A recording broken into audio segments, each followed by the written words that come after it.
Hello students, VK exam point YouTube channel में आपका स्वागत है। दोस्तों, आज हम इस वीडियो में एक बहुत ही महत्वपूर्ण टॉपिक पर बात करने वाले हैं कि कक्षा 9 और कक्षा 10 में जो मैथ होता है उसमें हम अधिक से अधिक अंक कैसे प्राप्त करें। भले दोस्तों आप पिछली कक्षाओं में कमज़ोर थे, आप अच्छा अंक नहीं प्राप्त कर सकते थे, लेकिन कक्षा 9 और कक्षा 10 में आप ज़्यादा से ज़्यादा अंक कैसे प्राप्त करें दोस्तों, इसकी हम आपको प्लानिंग बताएंगे और सिर्फ मैथ के लिए होगा दोस्तों। और आप उस बात को ध्यान में देंगे तो उम्मीद करता हूं कि आपका मैथ अच्छी हो जाएगी और अच्छे अंक प्राप्त कर पाएंगे अपने बोर्ड के एग्जाम में। तो आइए चलिए दोस्तों हम वीडियो को शुरू करते हैं और आपको अच्छे तरीके से समझाने की कोशिश करते हैं।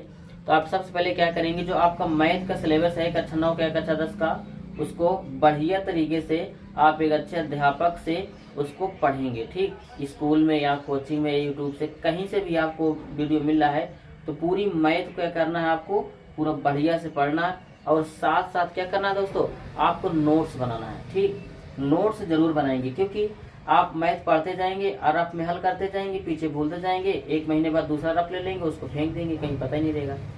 तो एक प्रॉपर नोट्स बनाए अच्छे तरीके से और उस नोट्स में जितने भी सवालें हल करें, आप कोचिंग में जो रफ में कर रहे हैं उसको आकर के यहाँ पे नोट्स में तैयार कर। देखिए इससे होता क्या है कि आप एक बार रफ में सवाल किए कोचिंग में और वही सवाल आकर के एक बार आप फेयर में किए नोट्स।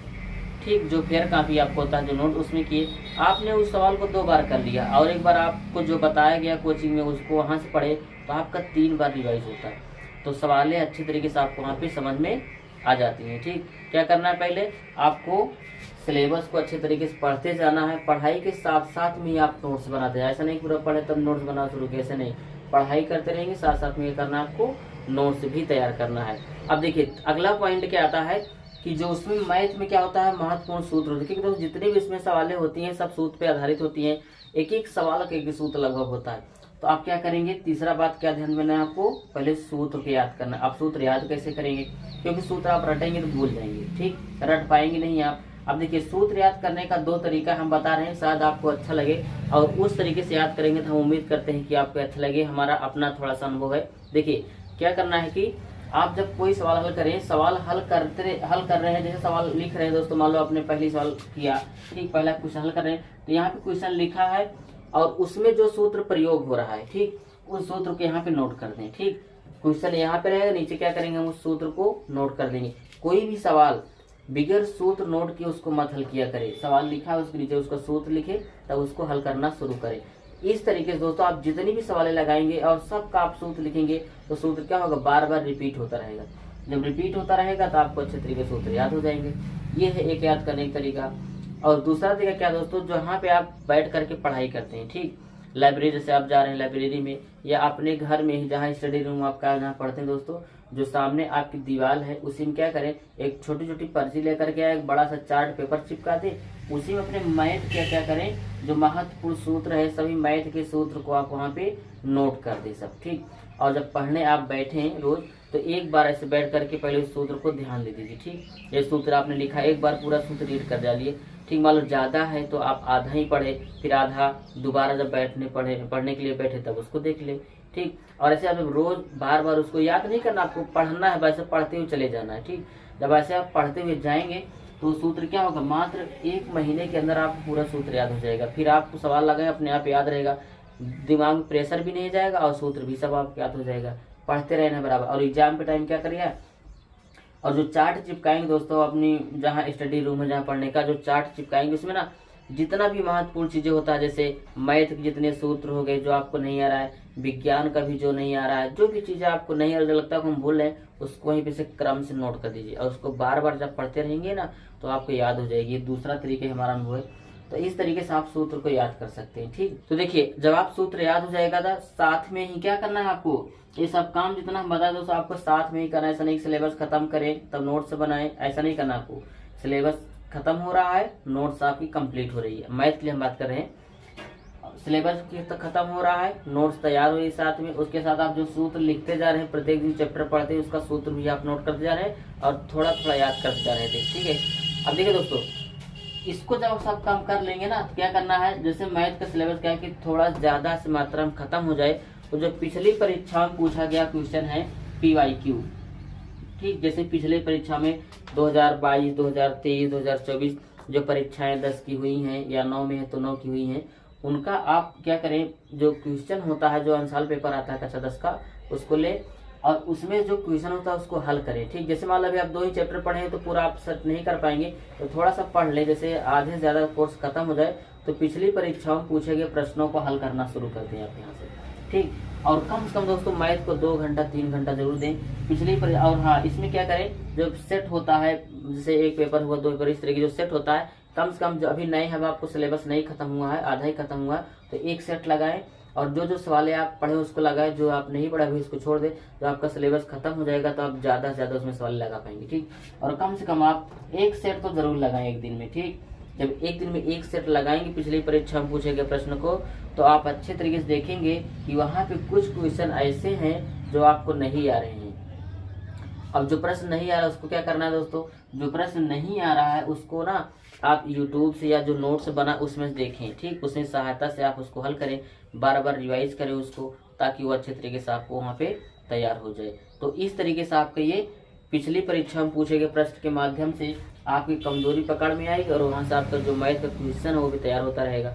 और एक चीज़ यहाँ से फायदा ये भी होता है कि आपको कॉन्फिडेंस आएगा कि हाँ हम ये भी हल कर रहे हैं, बल कर रहे हैं। और दोस्तों जब यहाँ PYQ हल करेंगे ना तो आपको पूरी किताब को टच कराता है। तो दोस्तों जैसे आप पिछली परीक्षा का प्रश्न जो होता है उसको सेट को हल करते हैं, उसमें सब चैप्टर के प्रश्न रहते हैं, जिससे आपका हर चैप्टर तैयार होता रहता है। और जैसे आप किताब पढ़ते हैं तो मान लो 1A पढ़ रहे हैं, 1B पढ़ रहे हैं, तो आगे आप अभी नहीं पढ़े लेकिन आगे बढ़ते जा रहे हैं, पीछे आप भूलते जा रहे हैं। ठीक, इस बात को ध्यान में रखना है। जब सेट लगाएंगे तो आप पूरे प्रश्न को पढ़े, इसलिए सेट लगाना क्या होता है, बहुत जरूरी होता है। आपका कॉन्फिडेंस बढ़ता है, आप जो गलतियां करते हैं वो गलतियां आपको सुधरती हैं यहाँ पे, इस बात को ध्यान रखना है। ठीक, इसके बाद क्या करना है, देखिए जब सेट लगाते रहेंगे दोस्तों ना, इसके साथ क्या करना है कि आपको जो किताब है, मैथ की जो किताब है, चाहे 9th की चाहे 10th की हो, उसको आप चैप्टर वाइज भी रिवाइज करें। आप प्रत्येक दिन एक चैप्टर जरूर लगाएं दोस्तों। जैसे आप कोचिंग में गए, पढ़ा दिए गए आपको, स्कूल में पढ़ें, जो चैप्टर समाप्त हुआ उस चैप्टर को आप वहाँ पे हल करें। ठीक, अब देखिए एक चैप्टर जब आप हल करेंगे, पहली बार हल करेंगे थोड़ा आपको टाइम लगेगा, लेकिन जब दोबारा हल करेंगे ना तो काफी क्वेश्चन उसमें आपको आते रहेंगे। जो क्वेश्चन आते रहेंगे उसको आपको मन में से हल कर लेना, देख लेना है, हल नहीं करना। जो क्वेश्चन नहीं आ रहा है, जिसमें आपको प्रॉब्लम हो रही, उस क्वेश्चन को रफ में हल कर लें। ठीक, अब जो वो भी नहीं आ रहा है तो आप नोट्स में देख लें। इस तरीके से क्या करना है, बुक का भी रिवीजन करना है आपको, और जो पिछली परीक्षा में क्वेश्चन पूछे गए उसको भी रिवीजन करना है। और बुक को दोस्तों क्या होता है कि आप जैसे खत्म होते होते आप उसको ना 3, 4, 5 बार रिवाइज कर जाएंगे ना, पूरा क्वेश्चन आपको याद हो जाएगा, कि क्वेश्चन याद हो जाएगा। और सेट भी लगाते रहेंगे तो वहाँ से आपको काफ़ी फायदा हो जाएगा, आपके अंदर एक अच्छा कॉन्फिडेंस आ जाएगा और एग्जाम में जा करके आप ज़्यादा से ज़्यादा अंक प्राप्त कर पाएंगे दोस्तों। ये सब स्ट्रेटजी है। और देखिए ये सब करेंगे, इसके बाद क्या ध्यान देना, आपको एक बात और बता रहे हैं। तो अब जब मैथ को हल करेंगे दोस्तों, क्या करना है, जो सेट लगाएंगे ना तो एक टाइम टेबल है। जैसे 3 घंटा पेपर दोस्तों, तो उसको 3 घंटा या 2.5 घंटा में लगातार उसको हल करके समाप्त करें। ऐसा नहीं कि 5 प्रश्न अभी हल कर लिए फिर 5 प्रश्न कुछ टाइम बाद हल किए, ऐसा नहीं करना आपको। पूरा उस टाइम के अंदर, जिस टाइम जितने टाइम आपको मिलता है, जैसे 2.5 घंटा 3 घंटा पेपर जो रहता है, उसी टाइम के अंदर आपको उस सेट को हल करना है। जब हल करेंगे तो आपको बैठने की आदत पड़ेगी, आपके माइंड में प्रेशर आएगा, तो आपको थकावट लगेगी, तो उस सब बातों को आप झेल पाएंगे और अच्छे तरीके से धीरे धीरे आपका अनुभव बढ़ता जाएगा। ठीक, इन सब बातों को आपको ध्यान में रखना है। ठीक, अब देखिए इस सब को पढ़ने के लिए दोस्तों आपको एक टाइम टेबल चाहिए। ऐसा नहीं कि आज आप 5 बजे हल कर रहे हैं, कल 7 बजे, परसों हल ही नहीं कर रहे हैं, तो ये सब नहीं ध्यान देना आपको। आपको एक प्रॉपर टाइम के साथ अपना टाइम टेबल बनाए, उस टाइम टेबल के हिसाब से कि हमको रात को मैथ पढ़ना है, सुबह हिंदी पढ़ना है और अगले दिन इंग्लिश पढ़ना है, तो इस तरीके से आप बनाए। ऐसा नहीं दोस्तों आप जब पढ़ने बैठ जाओ तो आप सोच लगो क्या पढ़ें, ऐसे नहीं करना आपको। पहले से आपका टाइम टेबल बना रहेगा तो आप सोचना नहीं पड़ेगा, तुरंत आप बैठे से शाम को मैथ किताब निकाले, हल करना शुरू कर दिए। तो इस तरीके से आपको यहाँ पे ध्यान देना। और अगली बात क्या ध्यान देना दोस्तों, तो देखिए जब आप यहाँ पे सेट मारेंगे, अगला बात यह है कि अगर आप सेट हल करेंगे दोस्तों तो वहाँ पे आपको प्रॉब्लम आएगी। जब प्रॉब्लम आएगी क्या करना है, उस क्वेश्चन को अपने गुरुजी से या यूट्यूब से या जो नोट्स बनाए हैं वहां से देख करके आपको हल करना है और बार बार उस चैप्टर को बुक से प्रैक्टिस करना है। जैसे आप कोई चैप्टर हल करें दोस्तों, उसमें प्रॉब्लम आ गया, अब प्रॉब्लम आ गया तो क्या कर पा रहे हैं, आप देख रहे हैं तो आपको क्वेश्चन नहीं आ रहा है, तो क्या करें, बुक निकालें और नोट्स, जो नोट्स बनाए हैं नोट्स में देखें, उस टाइप के क्वेश्चन को हल करें वहां से, और वहां से भी समस्या नहीं सॉल्व हो रही है तो आप उसी चैप्टर को यूट्यूब पर देख लें। ठीक, जब उस चैप्टर को यूट्यूब पर देखेंगे 10 घंटा 10 मिनट 15 मिनट की वीडियो होगी जो 1 घंटा की होगी, उसको देखेंगे तो वहाँ से क्वेश्चन आपको समझ में आ जाएगा। ठीक, और उसके बाद उस चैप्टर को किताब में हल करें, 1 बार 2 बार 3 बार हल कर लेंगे तो आपको उस टाइप का तैयार हो जाएगा। फिर जब अगला सेट मारेंगे तो उसमें आपको प्रॉब्लम है, उस पूरे चैप्टर में प्रॉब्लम नहीं आएगी आपको। तो इस तरीके से आपको ध्यान में रखना है। तो अगर दोस्तों इतनी सब बातों का आपको ध्यान रख करके अच्छे से तैयारी करेंगे और ये सब चीज़ें आपको प्रत्येक दिन बार बार रिवाइज करते रहना है, नोट्स बनाना है और टाइम पे हल करना है दोस्तों, तो आप उम्मीद करते हैं कि अच्छे तरीके से आप अपने मैथ में ज़्यादा से ज़्यादा अंक प्राप्त कर रहे होंगे दोस्तों। जितना आप सोचे नहीं होंगे ना, उससे ज़्यादा अंक आपको मिल जाएंगे। ठीक, तो बस आज की वीडियो में इतना ही दोस्तों। हम फिर मिलेंगे आपको अगले वीडियो में, तब तक के लिए जय हिंद।